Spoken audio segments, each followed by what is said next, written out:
día después de las elecciones presidenciales en Chile, en Litoral Press TV hemos invitado a una de las universidades que trabajan mancomunadamente con nosotros para que nos den un análisis, ¿cierto?, de lo que fue esta elección bastante sorpresiva y también lo que será los próximos meses en lo que se conoce como la transición al poder para que finalmente Sebastián Piñera, el presidente electo de Chile, llegue a la moneda desde el 11 de marzo del año 2018. Hemos invitado para ello a Rodrigo España. Él es el director de la Escuela de Ciencia Política de la Universidad Central.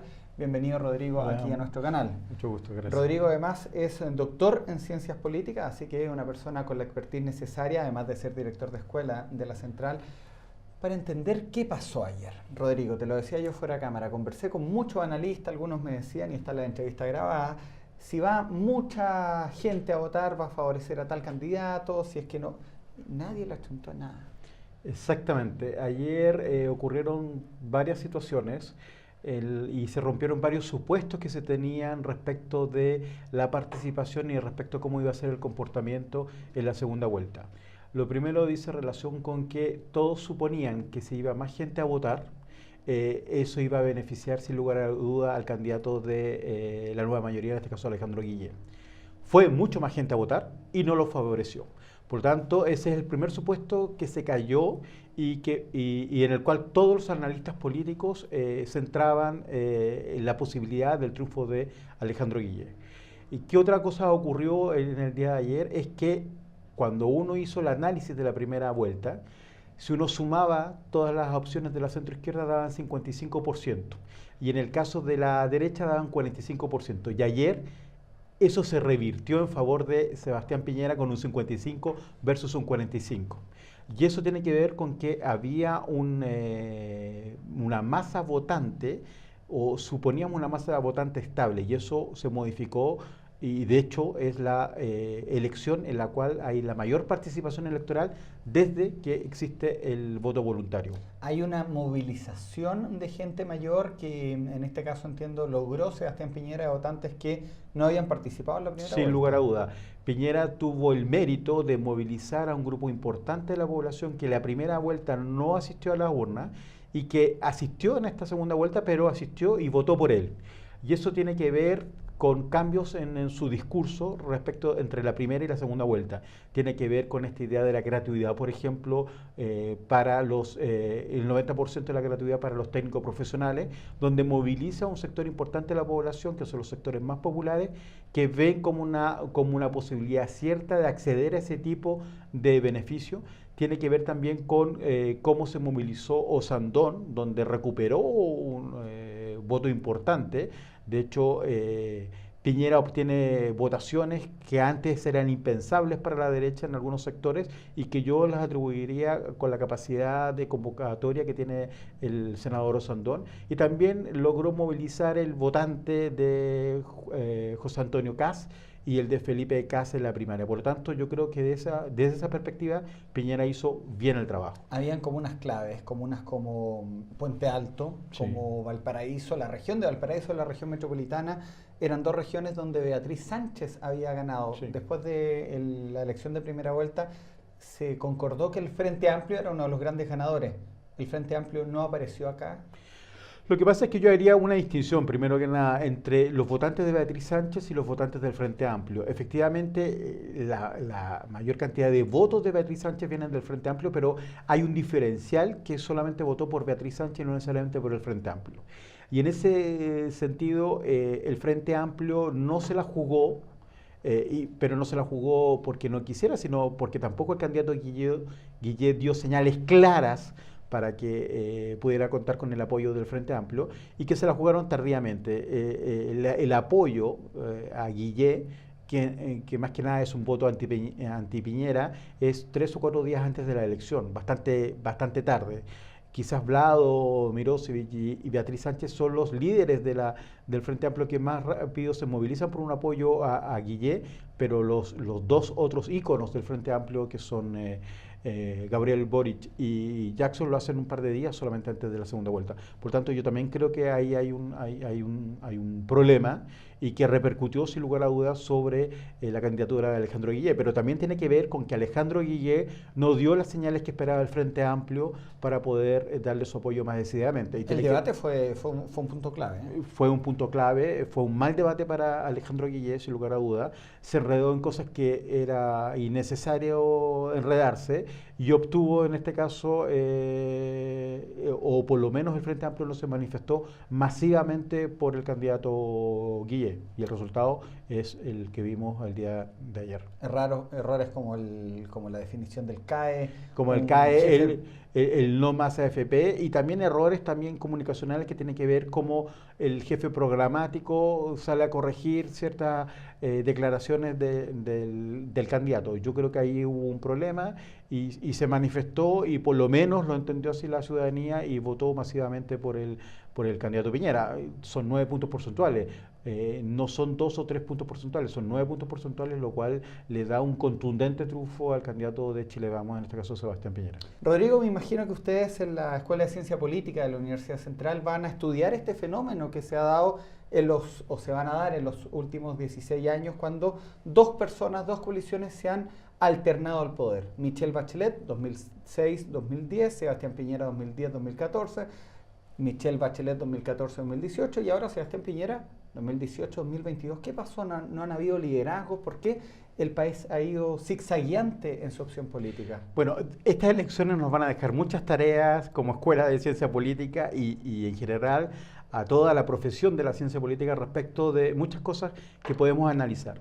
Uno, efectivamente, lo que tú planteabas en esta idea de la alternancia en el poder de dos figuras, el liderazgo de Michelle Bachelet en el caso de la centroizquierda y el de Sebastián Piñera. Es un tema que hay que analizar y preguntarse y tratar de encontrar los motivos o las razones por las cuales se está repitiendo este tipo de liderazgo y cómo cambiamos de un tipo de liderazgo al estilo más ciudadano, por decirlo de alguna forma, de Michelle Bachelet versus el liderazgo de Sebastián Piñera. Eso es un tema que hay que analizar sin lugar a duda y nos va a tener un par de meses y años quizás discutiendo esto.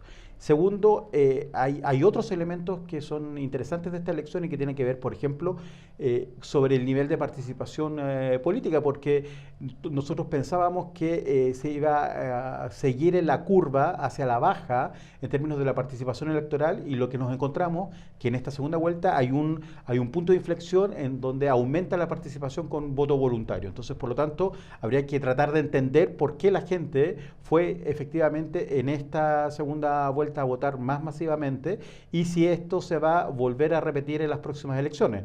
Hay que ver si eso ocurre en las municipales del 2019 y si vuelve a ocurrir en las presidenciales. Por lo tanto, un segundo punto. Tercer punto que uno tendría que estudiar como cientista político es ver qué está pasando respecto de, o qué va a pasar con dos partidos en la centroizquierda, con el Partido Demócrata Cristiano, que va a estar extremadamente tentado por parte de Sebastián Piñera en este periodo, porque va a necesitar los votos para poder avanzar en su programa político, y eso significa tratar de seducir a la democracia cristiana para que se pase o para que apoye ciertas iniciativas del gobierno de Sebastián Piñera, y por lo tanto la democracia cristiana va a estar constantemente tensionada, por un lado por la nueva mayoría y por Chile Vamos, sumado a la tensión que tiene internamente respecto de 2 o 3 almas que existen al interior de la democracia cristiana y sumado a su baja de apoyo electoral. Por lo tanto, va a ser un partido que va a estar en constante tensión durante estos 4 años. Pero también va a haber otro partido que va a estar en constante tensión durante estos 4 años, que es el Partido Comunista. Y va a estar tensionado por si se alinea con el Frente Amplio o se mantiene en la nueva mayoría. Los dos partidos que van a estar tensionados en este periodo, antes por lo menos existía el gobierno y por lo tanto era una válvula de descompresión respecto a las tensiones y los conflictos que se podían generar. Pero eso se puede agudizar aún más en una oposición donde no tengo el espacio del gobierno. Entonces habría que preguntarse, ¿la democracia cristiana va a seguir siendo parte de una coalición de centro-izquierda? Y va a seguir como un solo partido o se va a dividir. Y la segunda pregunta es, ¿el Partido Comunista va a seguir en esta coalición de la nueva mayoría o simplemente se va a alinear con el Frente Amplio? Y ahí son dos temas que van a estar constantemente recorriendo el debate político en los próximos 4 años, sin lugar a dudas. Muy interesante, porque el Partido Comunista ingresa y la nueva mayoría es la Concertación, más el Partido Comunista y la izquierda cristiana, creo. Pero el Partido Comunista fue el gran protagonista de la nueva mayoría. Y generó las tensiones entre la democracia cristiana. A Michelle Bachelet también se le recuerda, o se le va a recordar, por ser primero la primera presidenta mujer, todo lo que hemos visto, la reforma, pero también por entregarle la banda a el candidato de la coalición diferente. Ella entró con la Concertación y la Concertación se destruye. Ella entra con la nueva mayoría y todo indica que la nueva mayoría, como la conocemos hasta hoy, por lo menos no va a continuar después del 11 de marzo. ¿Cuál es la figura o la responsabilidad o el papel que jugó la presidenta Bachelet en esta elección, con un gobierno también bien jugado por el candidato de la continuidad? Sí, uno podría atribuirle cierta responsabilidad y uno esperaría que en tanto jefa de Estado, jefa de gobierno, también fuera la jefa de la coalición. Pero claramente la presidenta no jugó el rol de jefa de la coalición y gran parte de los conflictos al interior de la coalición de la nueva mayoría, en vez de tratar de encontrar una solución o liderar y ser un actor central de la coalición, prefirió tener una posición un poco más distante y un poco más observadora. Y el resultado es el resultado que ya hemos podido constatar. Es cierto, hay responsabilidad de la presidenta, pero no le podemos atribuir todas las responsabilidades de la presidenta en términos de la conducción política de los partidos políticos y de la coalición de gobierno. Yo creo que ahí tienen responsabilidad los partidos políticos, los presidentes de los partidos políticos de la nueva mayoría, respecto de la definición del candidato a la presidencia de la República. El no haber tenido primarias, por ejemplo, también es una responsabilidad no de la presidenta, es una responsabilidad de los partidos políticos y de los presidentes de los partidos políticos. Por eso yo tendría a matizar un poco la responsabilidad de la presidenta respecto de la conducción de la coalición política. Hemos hablado de pasado, hemos hablado de presente y hablemos de futuro. Sebastián Piñera, ya es el presidente electo, no la tiene fácil. Para nada. No la va a tener fácil con un Frente Amplio que ya ha anunciado que va a ser oposición, que se va a rearmar en la calle con manifestaciones, ¿cierto? Si es que llegan a tocar alguna de los avances sociales. ¿Cuál es el escenario que le espera al presidente Piñera, ya presidente electo, a partir del 12 de marzo? Primero que nada, no es un escenario fácil, es un escenario bastante complejo y tiene que ver no solamente con la movilización que pueda tener el Frente Amplio en las calles, sino que tiene que ver con los apoyos políticos que pueda tener el presidente en el Parlamento. Hoy en día el presidente no tiene la mayoría en el Parlamento y eso implica negociar con la nueva mayoría, con algunos sectores de la nueva mayoría, para poder tener apoyo en su programa político. También implica que no puede pretender que algunos sectores políticos y sociales de este país se queden como simples observadores ante posibles cambios o retrocesos de los avances ya logrados en términos sociales. Por lo tanto, va a ser un año complejo, va a ser un año de movilizaciones. No me cabe duda que los movimientos sociales, y en particular el movimiento estudiantil, en los más AFP, va a estar presente en la calle. Y ahora la pregunta es si el Frente Amplio y la nueva mayoría van a ser capaces de capitalizar esa movilización social y que se traduzca en los próximos 4 años eventualmente en una alternativa de poder viable y que sea capaz de conquistar a los ciudadanos en las urnas. Lo veo difícil, pero sería igual de difícil en este caso para el candidato Alejandro Guillé si es que hubiera salido electo, porque tampoco tiene la mayoría. Por lo tanto, en esas dos situaciones es complicado, tanto si hubiera ganado Alejandro Guillé o como fue el caso con el triunfo de Sebastián Piñera. Perfecto, un escenario también que se viene interesante para los cientistas políticos, para los analistas en general. Muy entretenido. Entretenido porque efectivamente no se tienen las mayorías, cuando se tienen las mayorías también se avanza, como pasó en este gobierno, y vienen las críticas, a tal punto que hubo cambio de coalición política. Entonces va a ser un año que vamos a estar así bastante. Y va a ser un año en que Piñera nos va a demostrar si tiene una capacidad o política suficiente como para ser capaz de llevar a cabo su programa de gobierno. Rodrigo, ¿cuál puede ser la diferencia que hay entre Sebastián Piñera, primera parte, y este Sebastián Piñera que va a gobernar ya por una segunda vez? Hay dos cosas. Uno, a diferencia de la primera vez, ya tiene la experiencia de gobernar.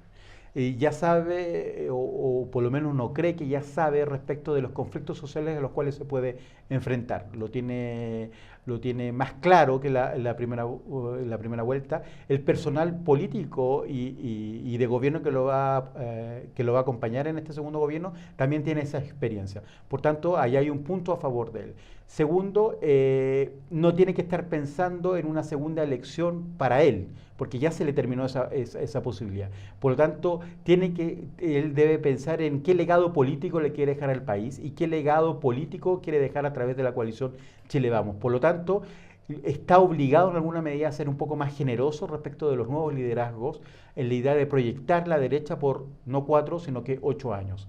Y en ese sentido, eso cambia completamente el escenario respecto de lo que fue Piñera 1, porque en Piñera 1 él apostaba a un Piñera 2. Desde el día que entró, desde el día que entró. Ahora ya no hay un Piñera 2, por lo tanto tiene que buscar de alguna forma asegurar su legado con nuevos liderazgos. Aunque en la práctica él podría volver a ser presidente si es que se salta un periodo como ahora. No, porque son un máximo de 2 mandatos. Ah, ¿por constitución? Por constitución. No tenía idea. Por lo tanto, por eso es que Michelle Bachelet tampoco puede ser presidente. Ah, mira. Entonces, por lo tanto, ahí está obligado a asegurar un legado para Chile Vamos. Y entonces la pregunta, ¿quién podría ser el que reciba ese legado? Y ahí aparecen figuras que participaron en las primarias y en las campañas, como está Felipe Kast, está José Antonio Kast, está Osandón y eventualmente Alamán. Por lo tanto, a diferencia de la nueva mayoría, sí hay liderazgos que se pueden construir y consolidar en estos próximos 4 años y que no son tan evidentes en la nueva mayoría, pero sí en el Frente Amplio. Interesantísimo. Muchas gracias, Rodrigo España, el director de la Escuela de Ciencia Política de la Universidad Central, haciendo estas proyecciones que hubieran dado para mucho más, pero bueno, sí. El tiempo de la televisión también es corto, pero le agradecemos a la Universidad Central también por enviarnos a varios de sus académicos siempre a entender este mundo que a veces tiende a girar para otro lado. Exactamente. Gracias, Rodrigo. De nada. Gracias a ustedes por ver esta entrevista. Recuerden visitarnos en www.litoralpresstv.cl y estar atentos a la repetición de esta entrevista en los canales regionales que la emiten desde Antofagasta hasta Punta Arenas.